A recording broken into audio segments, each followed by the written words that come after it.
Hi friends, എല്ലാവർക്കും വേറിട്ട രുചിയിലേക്ക് സ്വാഗതം. ഇന്നിവിടെ തയ്യാറാക്കാൻ പോകുന്നത് റവ കൊണ്ടുള്ള ഗുലാബ് ജാമാണ്. വളരെ എളുപ്പത്തിൽ തയ്യാറാക്കിയെടുക്കാം. ഇതെങ്ങനെയാണെന്ന് നോക്കാം. ചൂടായ പാനിലേക്ക് 1 ടേബിൾ സ്പൂൺ നെയ്യ് ഒഴിച്ചു കൊടുക്കാം. നെയ്യ് ഉരുവി വരുമ്പോൾ റവ ഇട്ട് കൊടുക്കാം. 250 ml മെഷറിംഗ് കപ്പിൽ 1 കപ്പ് റവയാണ് ഇട്ട് കൊടുക്കുന്നത്. 1 മിനിറ്റ് നെയ്യിലൊന്ന് വറുത്തെടുക്കണം. മൂപ്പിച്ചെടുക്കേണ്ട ആവശ്യമില്ല.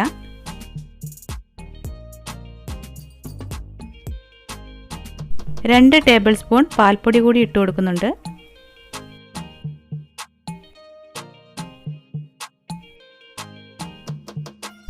ഒന്നര കപ്പ് പാൽ കൂടി ഒഴിച്ചു കൊടുക്കാം.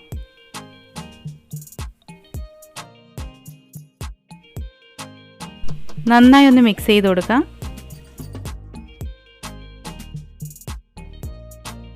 ഇതിലേക്ക് 1 ടേബിൾ സ്പൂൺ പഞ്ചസാര കൂടി ഇടുന്നുണ്ട്.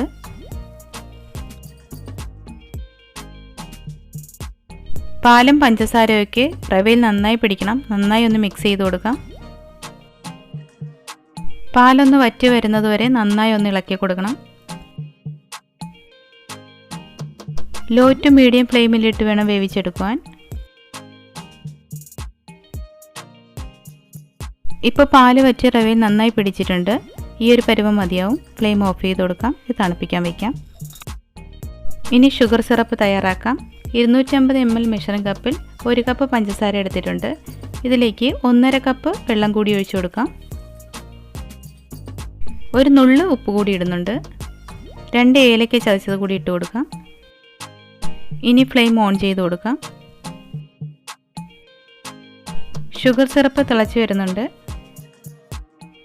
ഇതിലേക്ക് ഒരു നാരങ്ങയുടെ പകുതി കൂടി പിഴിഞ്ഞൊഴിക്കാം. ഇതൊരു ചെറിയ നാരങ്ങയുടെ പകുതിയാണ് പിഴിഞ്ഞൊഴിക്കുന്നത്. ഒരുപാട് പുളിയാകാതിരിക്കാൻ ശ്രദ്ധിച്ചാൽ മതി. ഷുഗർ സിറപ്പ് കട്ടിയാകാതിരിക്കാൻ വേണ്ടിയാണ് നാരങ്ങ പിഴിഞ്ഞൊഴിക്കുന്നത്. റവ നന്നായി തണുത്ത് വന്നിട്ടുണ്ട്. മറ്റൊരു പാത്രത്തിലേക്ക് മാറ്റാം.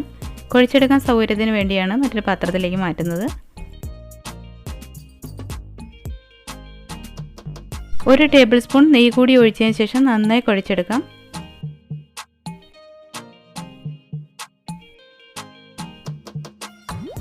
ഒരു 5 മിനിറ്റ് ടൈം എടുത്ത് നന്നായി തന്നെ കുഴച്ചെടുക്കണം. എങ്കിൽ മാത്രമാണ് മാവ് നല്ല സോഫ്റ്റായിട്ട് വരുന്നത്.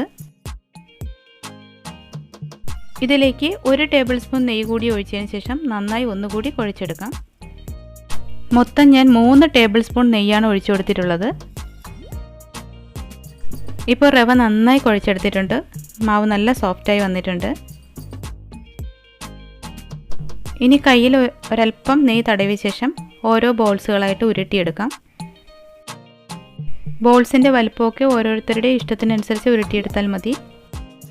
ആദ്യം കയ്യിൽ വെച്ച് നല്ല പ്രസ് ചെയ്ത് ഉരുട്ടിയ ശേഷം ഉള്ളം കയ്യിൽ വെച്ച് ഉരുട്ടിയെടുത്താൽ മതി. വിള്ളൽ വീഴാതെ ഒന്ന് ശ്രദ്ധിക്കണം. വിള്ളൽ വീണാലും കുഴപ്പമൊന്നുമില്ല കേട്ടോ. ബോൾസിനൊരു ഭംഗി ഉണ്ടാവും വിള്ളൽ വീഴാതിരിക്കുമ്പോൾ. ഇപ്പോൾ മുഴുവൻ ബോൾസും ഞാൻ ഉരുട്ടിയെടുത്തിട്ടുണ്ട്. ഇതിനി ഒന്ന് വറുത്തെടുക്കാം. ചൂടായ പാനിലേക്ക് ഓയിൽ ഒഴിച്ചു കൊടുക്കാം. ഇവിടെ ഞാനിപ്പോൾ സൺഫ്ലവർ ഓയിലാണ് ഒഴിച്ചു കൊടുക്കുന്നത്. ഇനി ഓരോ ബോൾസായി എടുത്ത് എണ്ണയിലേക്ക് ഇട്ട് കൊടുക്കാം. എണ്ണ ഒരുപാട് ചൂടാവേണ്ട ആവശ്യമില്ല. ചെറിയൊരു ചൂടായാൽ മതി. എണ്ണ ഒരുപാട് ചൂടായ ബോൾസ് പെട്ടെന്ന് കരിഞ്ഞു പോകും. അതുകൊണ്ടാണ് ചെറിയ ചൂടിൽ ബോൾസുകൾ ഇട്ട് കൊടുക്കുന്നത്. ജസ്റ്റ് പാത്രം ഒന്ന് ഇളക്കി കൊടുത്താൽ മതി. തവി കൊണ്ട് ആദ്യമേ ഇളക്കണ്ട. ബോൾസ് പെട്ടെന്ന് പൊടിഞ്ഞു പോകും. ഇപ്പോൾ ബോൾസ് നന്നായി മൂത്ത് വരാൻ തുടങ്ങിയിട്ടുണ്ട്. ഇപ്പോൾ നല്ല ബ്രൗൺ കളറായി. ഇനി കോരി മാറ്റാം. ഇത് കോരിയതിന് ശേഷം നേരെ ഷുഗർ സിറപ്പിലേക്ക് ഇട്ട് കൊടുക്കാം.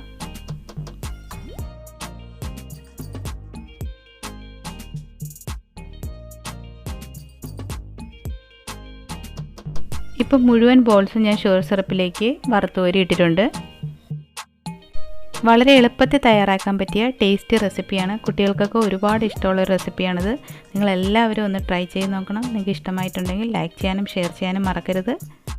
നിങ്ങൾ ആദ്യമായിട്ടാണ് എൻ്റെ ചാനൽ കാണുന്നതെങ്കിൽ സബ്സ്ക്രൈബ് കൂടി ചെയ്തേക്കണേ. തൊട്ടടുത്ത ബെല്ലൈക്കണം ഓളും കൂടി പ്രസ് ചെയ്ത് കഴിഞ്ഞാൽ ഞാൻ ഇടുന്ന വീഡിയോസ് എല്ലാം അപ്പോൾ നോട്ടിഫിക്കേഷനായി നിങ്ങൾക്ക് ലഭിക്കുന്നതാണ്. മറ്റൊരു ഡിഷുമായി അടുത്ത വീഡിയോയിൽ കാണാം. താങ്ക്